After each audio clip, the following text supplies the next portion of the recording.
Suzette, on se retrouve pour cette nouvelle vidéo, j'espère que vous allez bien, que vous portez bien. Aujourd'hui on va parler d'un sujet des règles, j'ai trouvé que c'était un sujet qui était intéressant, j'avais déjà abordé des thématiques autour des règles, mais là je voulais revenir sur un sujet qui pouvait pour moi me sembler important parce que du coup je l'ai appris il y a quelques mois, vers un an, que je me suis rendu compte de certaines choses et depuis quelques mois je fais beaucoup plus attention et je me rends compte que c'est très vrai, donc je voulais le partager avec vous. Je vous l'avais annoncé sur Instagram, si vous ne me suivez pas encore sur Instagram, c'est l'occasion de le faire, j'y suis très présente et je suis beaucoup plus proche de vous via ce média-là, donc ça me fait très plaisir de vous y retrouver. On se retrouve donc sur cette vidéo qui vous permettra d'organiser votre vie en fonction de votre cycle menstruel.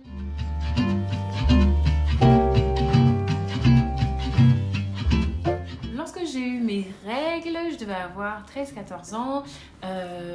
Dans ma famille, les règles avaient une importance un peu capitale pour les femmes, mais le fait d'attendre qu'une fille soit réglée et qu'elle ait rapidement vide ses règles à l'adolescence, c'était quelque chose d'assez important. Mais lorsque ça a eu lieu ensuite, j'ai pas eu particulièrement d'explications autour. C'est pour ça qu'à l'âge adulte, je me suis vraiment intéressée de comprendre vraiment ce que c'est pour l'intelligence de mon corps, en fait, tout simplement. J'ai lu des livres sur le sujet, j'ai lu des articles, j'ai regardé des vidéos sur le sujet, et du coup maintenant je sais que ce que c'est, à quoi ça sert, pourquoi ceci, pourquoi cela, et je trouve que c'est bien, surtout pour dédramatiser ce que c'est, pour retirer la honte. Moi j'ai jamais eu honte, mais je sais que certaines filles peuvent avoir honte de cela, et je trouve que c'est important d'avoir l'intelligence de cela, l'intelligence de son propre corps, et de pouvoir tout simplement savoir tout ce qui s'y passe. De ce que j'ai entendu dire, dans mes recherches, etc., les femmes seraient réglées sur un cycle lunaire, donc ça veut dire avec 12 cycles lunaires, donc 12 mois dans l'année,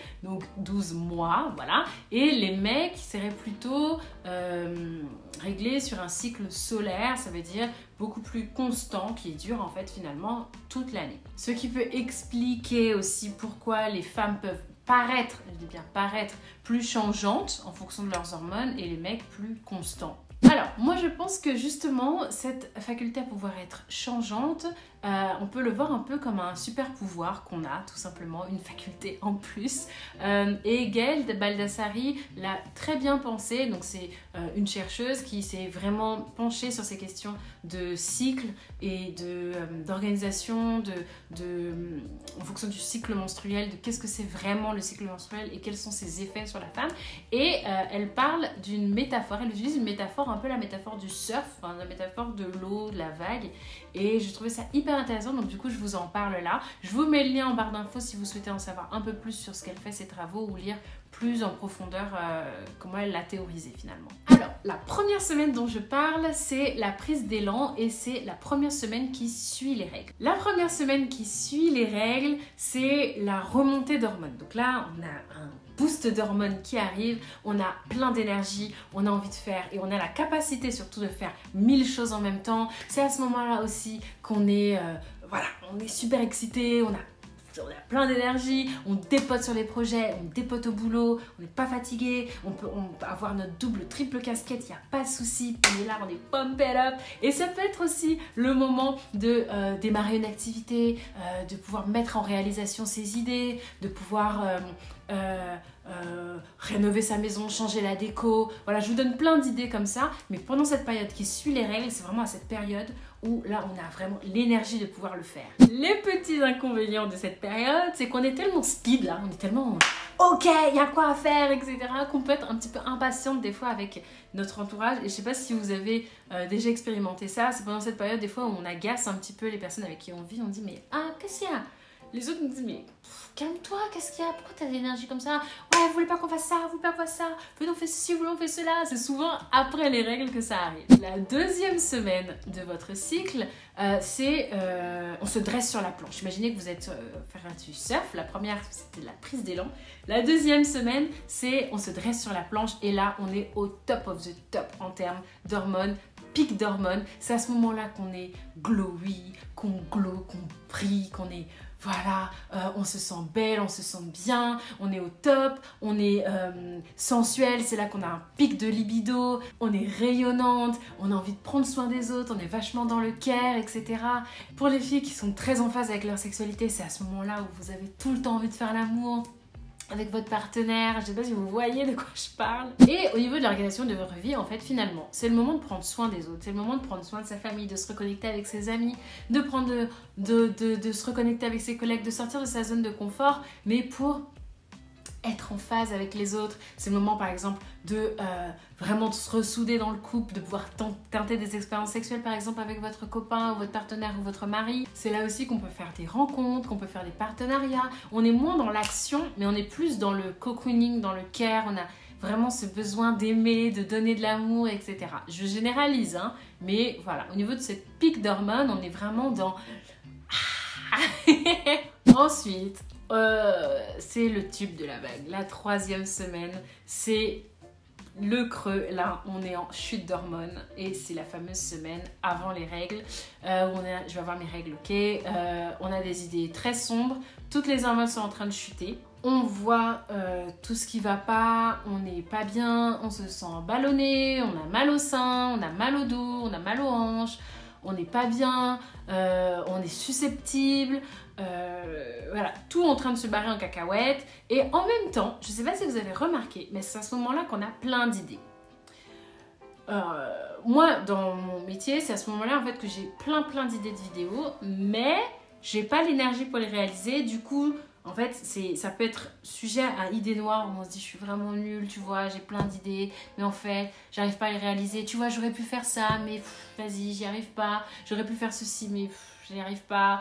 Et en fait, vous avez plein d'idées, mais en fait, utilisez ça pour les noter, en fait. Pour les noter sans que ça soit vecteur de votre dépression ou de votre déprime. Juste dites-vous, là, je suis dans ma 3e semaine, c'est normal, je suis en chute d'hormones. Je vois tout en noir, mais j'ai une créativité larvée qui est en train de s'exprimer. Voilà, je la mets à contribution. Mais prenez soin de vous en fait. À cette période-là, vous avez 0 énergie, vous êtes fatigué, vous êtes KO, vous êtes mal, vous avez envie de rien du tout. Vous avez des fois envie, si vous mangez vos émotions beaucoup comme moi, c'est à ce moment-là où vous avez envie de food très grasse, etc. Des trucs qui vous réconfortent, vous n'êtes vraiment pas bien à cette période-là. Et donc, quand on en a conscience, on le voit venir, on le voit arriver, on se dit ok, là c'est ça qui est en train de se passer, je relaxe, je relâche, je ne m'impose pas des choses. De toute manière, pendant cette période, tout est sombre, on est vénère tout le temps, on trouve tout nul, on se trouve nul, voilà, ça va pas.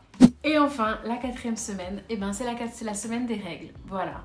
Là, c'est le calme plein, il se passe plus rien, les hormones ont chuté, c'est juste la période des règles. Souvent, c'est très douloureux, il y a beaucoup de douleurs, etc. Mais c'est le moment où en fait, où vous ne devez plus rien faire, plus rien attendre, juste prendre soin de vous finalement. Le moment de reprendre son souffle, c'est le moment de se calmer, de se préparer pour ce qui arrive, mais de ne pas mettre les choses en mouvement à ce moment-là.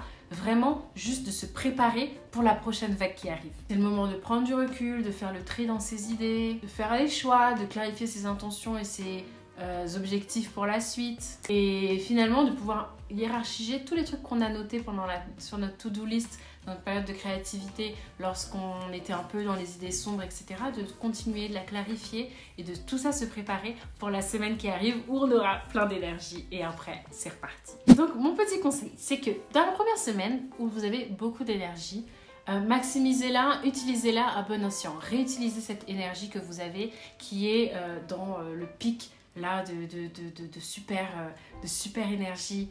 Concrétisez vos idées professionnelles, soyez là à fond, donnez-vous à fond sur tous les plans, vraiment soyez au maximum de vous-même et ne vous économisez pas, vous avez l'énergie pour, donc faites-le au maximum pour vous préparer, pour savoir que de toute manière après, vous serez dans des phases qui seront un peu plus descendantes, donc pendant cette phase-là, mettez tout en branle pour que voilà, ça dépote, ça y va et ça y va. Si vous devez clôturer des projets, si vous devez lancer des projets, si vous devez faire des preuves, montrer vos preuves au boulot, c'est pendant cette semaine-là qu'il faut vraiment essayer de tout concentrer pour que vous soyez au top et au maximum de l'énergie de vous-même. Pendant la 2e semaine, où vous êtes vraiment en mode lumineux, sensuel, sexuel, ben c'est à ce moment-là en fait que si vous êtes célibataire, de pouvoir faire des rencontres parce que vous êtes assuré sur vous-même, votre peau, votre corps rayonne, vous mangez bien. C'est là, à ce moment-là, qu'on se dit, ah, je vais commencer un régime, je vais mieux manger, je vais faire ceci, je vais faire cela. On se sent bien, on a envie de faire du shopping, etc. Là, on a envie de prendre soin de nous et aussi des autres. Donc, à ce moment-là, c'est à ce moment-là que vous Vous pouvez vous ressouder avec si vous êtes en couple, ou alors faire des rencontres parce que vous serez au maximum de votre sensualité avec vos hormones qui seront là. Vous pourrez faire des rencontres vis-à-vis de vos enfants. C'est là que vous pouvez tisser beaucoup plus de liens, de câlins, de jeux. Vous aurez beaucoup d'amour à donner et il faut utiliser cette période-là aussi pour, par exemple, vous connecter avec vos équipes, vos collègues. C'est à ce moment-là où vous êtes vachement dans le cœur, dans l'attention aux autres et donc utilisez cette période-là. La troisième semaine où on est un peu plus dans le down, soyez indulgente avec vous-même. N'en attendez pas trop. De toute manière, là, vous allez... voilà, les hormones elles vont tomber de plus en plus. Donc, vous vous sentez nul. Vous n'êtes pas nul. Dites-vous juste que c'est vos hormones qui vous font penser ça. À partir du moment où on a ce recul-là, par rapport à la période qu'on traverse, déjà on la vit beaucoup mieux. On se dit, ok, là je me sens pas bien, là je me sens moche, là je me sens fatiguée, mais c'est pas vraiment moi, c'est parce que c'est la période, c'est normal. Là j'ai plein d'idées, je me sens un peu naze parce que j'arrive pas à les réaliser. C'est factice. Si vous vous dites que c'est normal, que c'est hormonal cette pensée, tout de suite, on prend un peu de hauteur par rapport à ça et on voit un peu les choses différemment. C'est à ce moment-là de... Voilà, si vous avez envie de bouffer un plat de pâtes à 22h, bouffez votre plat de pâtes. Enfin, c'est pas grave, on s'en fout en fait. Enfin, on s'en fout clairement. Si vous avez envie de commander chinois lundi, manger japonais mardi, manger McDo mercredi. Mais faites-le en fait. Si pendant cette période, c'est quelque chose qui vous fait du bien, si vous êtes vraiment down, vous savez que c'est la période. Voilà, donc à ce moment-là, arrêtez. Il ne faut pas du tout être dans la flagellation et dans se dire je suis naze, je suis nulle et tout ça. De toute manière, c'est quelque chose qui va venir parce que c'est hormonal. Également, c'est pas le moment de lancer des projets, c'est pas le moment de commencer des voyages, etc.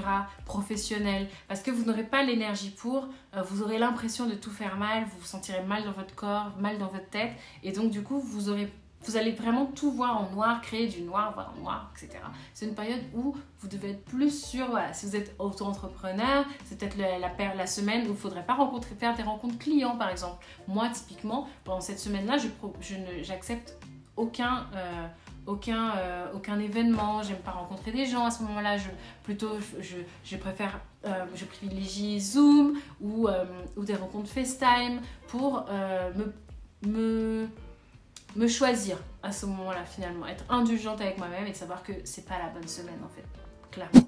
Et enfin, votre semaine de règles, voilà, vous savez que c'est la semaine où c'est en train d'aller mieux, vous n'êtes plus dans le noir total comme la semaine qui précède les règles, mais voilà, vous n'avez pas trop la forme, vous avez un peu mal au ventre, vous êtes un peu fatigué, c'est le moment pour prendre soin de vous, c'est cette semaine-là où vous vous dire c'est moi qui suis importante.